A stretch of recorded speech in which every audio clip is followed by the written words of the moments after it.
آئیے ذرا قادیانیوں کی چیخیں بھی سن لیں کہ جب قادیانیوں کو درد ہوتا ہے تو چیخیں کیسی نکلتی ہیں. ضرور سنیں اس میں قادیانیوں کی بھرپور چیخیں اور کس انداز میں چیخیں نکل رہی ہیں. ضرور سماعت فرمائیں. اگر احمدی نماز پڑھ لیں یا قربانی کر لیں سنت ابراہیمی پر چلتے ہوئے، کہتے ہیں ہمارے سینے چھلنی ہو جاتے ہیں، کہتے ہیں ہمارے سینوں کے اوپر جیسے ترشول برستے ہیں. یہ نہ کرو.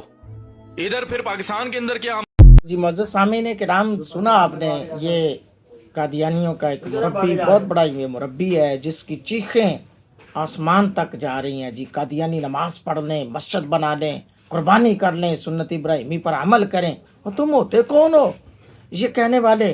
اور تمہارے اسلام سے تعلق ہی نہیں ہے. اور قرآن پاک نے تمہارے جیسے منافقوں کے بارے میں کیا فرمایا ہے؟ اور نبی رحمت صلی اللہ علیہ وسلم کے زمانے میں تو مسجد کو جلا دیا گیا تھا. منافقوں نے، تمہارے جیسے لوگوں نے وہ مسجد بنائی تھی، مسجد درار. تم تو خالی قربانی کی بات کر رہے ہو.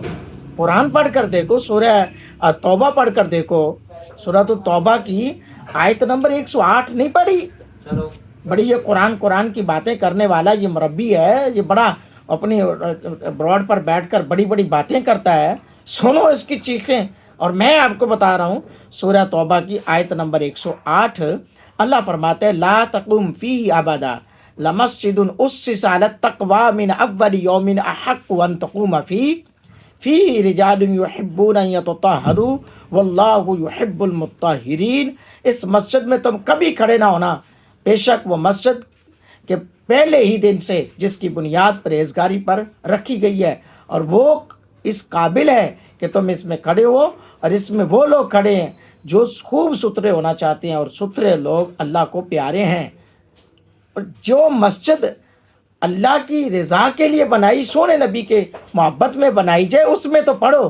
اور جو مسجد درار جو ہے وہ منافقوں نے بنائی تھی، منافقت کی بنا پر، تو اس کو گرا دینے کا حکم ہوا. جی ہاں، ہوا کیا تھا یہ سارے جانتے ہیں. منافقین کو خبر پہنچی کہ تم سے جو سامان جنگ، کس نے خبر دی تھی؟ جب وہ ہارے تھے، شکست ہوئی تھی، اور وہ مایوس ہو کر ملک شام میں بھاگ گیا تھا. کون؟